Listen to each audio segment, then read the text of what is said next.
সময় যত গড়াচ্ছে মধ্যপ্রাচ্যে জুড়ে বাঁচতে শুরু করেছে ভয়াবহ এক যুদ্ধের দামামা। এমন উত্তেজনার মধ্যে যুক্তরাষ্ট্র মোতায়েন করেছে শক্তিশালী যুদ্ধ বিমান। এই যুদ্ধ বিমান ভেনেজুয়েলার রুশ প্রযুক্তির আকাশ প্রতিরক্ষাকে অচল করে দিয়েছিল। এর জেরে তীব্র প্রতিক্রিয়া জানিয়েছে ইরান। এই নিয়ে বিস্তারিত জানাচ্ছেন মেহেদী হাসান। মধ্যপ্রাচ্যে ফের বাঁচতে শুরু করেছে যুদ্ধের ঘণ্টা।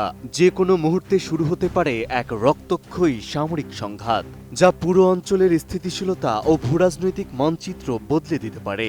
এমন উত্তেজনার মধ্যেই যুক্তরাষ্ট্র ইরানের উপর সম্ভাব্য আগ্রাসনের প্রস্তুতি হিসাবে মধ্যপ্রাচ্যে ৬টি EA-18G গ্রোলার বৈদ্যুতিন যুদ্ধবিমান মোতায়েন করেছে। Open source flight tracking data এবং সাম্প্রতিক আকাশপথ পর্যবেক্ষণ অনুযায়ী সব বিমান ইতোমধ্যেই জর্ডানের মুওয়াফাক সালতি বিমান ঘাঁটিতে পৌঁছেছে।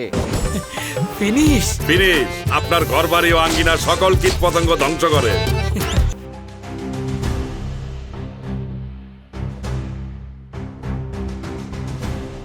মার্কিন নৌবাহিনীর সূত্র দাবি করছে গ্রোলার বিমানগুলো ভার্জিনিয়ার ওশানা নেভাল এয়ার স্টেশন থেকে কয়েকদিন ধরে ধাপে ধাপে যাত্রা শুরু করে।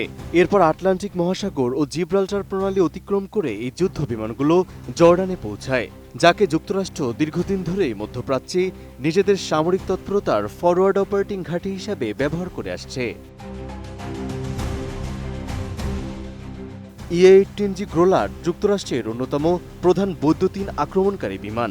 সামরিক বিশ্লেষকদের ভাষ্য অনুযায়ী যুদ্ধ শুরুর প্রথম ধাপেই শত্রুপক্ষের আকাশ প্রতিরক্ষা ব্যবস্থা অকার্যকর করাই এই বিমানের মূল উদ্দেশ্য। উন্নত রিসিভার ও শক্তিশালী জ্যামিং পড ব্যবহার করে এটি শত্রুর রাডার, যোগাযোগ ব্যবস্থা এবং কমান্ড অ্যান্ড কন্ট্রোল নেটওয়ার্ক ভেঙে দিতে পারে। মার্কিন নৌবাহিনী বলছে গ্রোলার ব্যবহারের মাধ্যমে তারা প্রতিপক্ষের শক্তিশালী সারফেস টু এয়ার মিসাইল সিস্টেমের আওতার মধ্যেও নিরাপদে অভিযান চালাতে সক্ষম। এর আগে ৩ জানুয়ারি ভেনেজুয়েলায় পরিচালিত অভিযানে এসব বিমান ব্যবহারের উদাহরণ টেনে আনা হচ্ছে। সে সময় রুশ প্রযুক্তির তৈরি ভেনেজুয়েলার সমন্বিত আকাশ প্রতিরক্ষা ব্যবস্থা অচল হয়ে পড়ে বলে যুক্তরাষ্ট্র দাবি করে। ওই অভিযানের পর মার্কিন প্রতিরক্ষা মন্ত্রী পিট হেগসেথ বিদ্রূপ করে মন্তব্য করেছিলেন, রাশিয়ার আকাশ প্রতিরক্ষা খুব একটা কার্যকর নয়।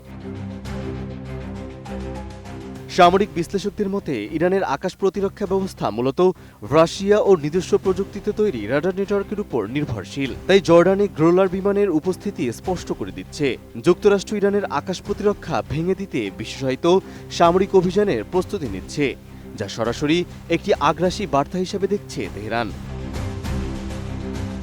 ইরান ইতোমধ্যেই এই তৎপরতার কড়া প্রতিক্রিয়া জানিয়েছে। দেশটির সর্বোচ্চ নেতা আয়াতুল্লাহ আলী খামেনি হুঁশিয়ারি দিয়ে বলেছেন, যুক্তরাষ্ট্র যদি হামলা চালায় তাহলে সেই আগুন শুধু ইরানের মধ্যেই সীমাবদ্ধ থাকবে না, যা পুরো অঞ্চলে সেই সংঘাতের আঁচ ছড়িয়ে পড়বে। একই সঙ্গে নিজেদের সার্বভৌমত্বের প্রশ্নে কোনো আপোষ করা হবে না বলে স্পষ্ট করে দিয়েছে তেহরান।